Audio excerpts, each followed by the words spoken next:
गोंडपिंपरी तालुक्यात विविध घरकुल योजनेअंतर्गत हजारो घरकुलांचे बांधकाम झाले, तर कित्येक घरकुलांची कामेही प्रगतीपथावर आहेत.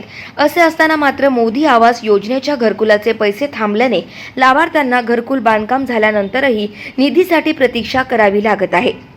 गरीब, कष्टकरी, मागासवर्गीय जनतेला न्याय मिळावा या मागणीला घेऊन उबाठा शिवसेनातर्फे पंचायत समितीसमोर दिनांक 12 यावेळी शेकडोच्या उपस्थितीत निदर्शने करण्यात आली.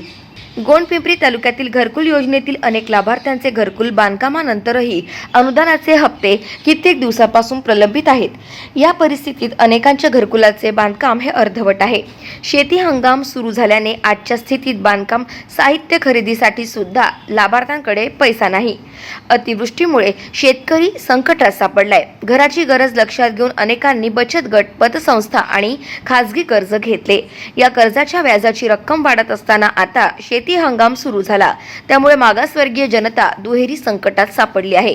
अशावेळी बांधकाम टप्प्यावर आलेले काहींचे काम पूर्ण झाले तरी पण अनेक महिने लोटूनही अजूनपर्यंत लाभार्थ्यांच्या खात्यावर बांधकामाच्या निकषानुसार फुटकी दमडी सुद्धा जमा झालेली नाही.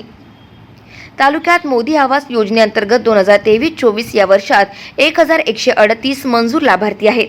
अनेकांचे घरकुलांचे बांधकाम पूर्ण झाले तर काहींचे प्रगतीपथावर आहे. मात्र लाभार्थ्यांना अद्याप बांधकामानुसार निधी मिळत नसल्याने नाहक त्रासाला सामोरं जावं लागतंय.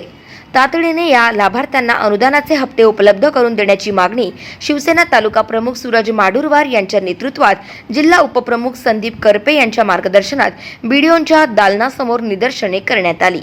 यावेळी उपनगराध्यक्ष सारिका मडावी, नगरसेवक यादव बांबोडे, युवा सेना तालुका प्रमुख तुकाराम सातपुते, शहर प्रमुख विवेक राणा, तालुका संघटक शैलेश बैस, दामोदर गरपल्लीवार यांच्यासह शेकडो शिवसैनिकांची आणि घरकुल लाभार्थ्यांची उपस्थिती होती. मागणीचे निवेदन संवर्ग विकास अधिकारी चनफने यांना देण्यात आले. गाव माझा न्यूजकरिता राज कपूर भडके, गोंडपिंपरी, चंद्रपूर.